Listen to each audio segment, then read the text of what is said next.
Jelang Lebaran Idul Fitri, penjualan pempek di sentra pempek 26 Ilir mengalami lonjakan penjualan. Peningkatan ini seiring dengan meningkatnya minat masyarakat terhadap kuliner khas Palembang sebagai oleh-oleh Lebaran.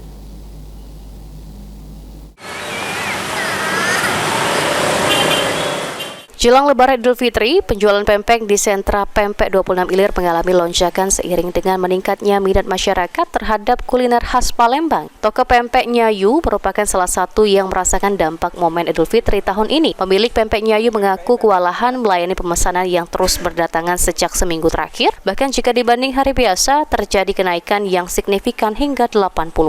Pemesanan banyak berasal dari luar kota Palembang seperti Prabu Muli, Pagar Alam, Lahat, dan Lampung, sedangkan pemesanan paling jauh saat ini sudah sampai ke Natuna.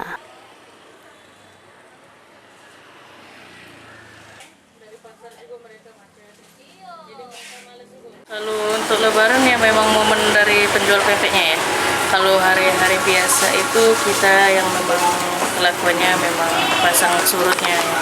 Tapi kalau Lebaran ini memang momen kita naiknya 80% gitu. Kalau dibanding tahun kemarin gimana? Udah kelihatan belum?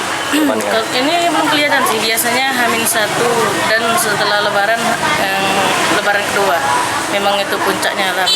Sementara itu, salah satu pembeli, Rinawati, mengaku membeli pempek karena akan melakukan mudik Lebaran, sehingga tidak afdol jika tidak membawakan pempek sebagai oleh-oleh untuk keluarga di kampung halaman. Karena nak mudik, kebetulan kan kampung ini di Lahat, jadi kok mudik ke Lahat, pempek. Apalagi kan pempek ini salah satu makanan khas Sumatera Selatan, Palembang. Memang lah sering bawa pempek ini untuk keluarga di rumah sana?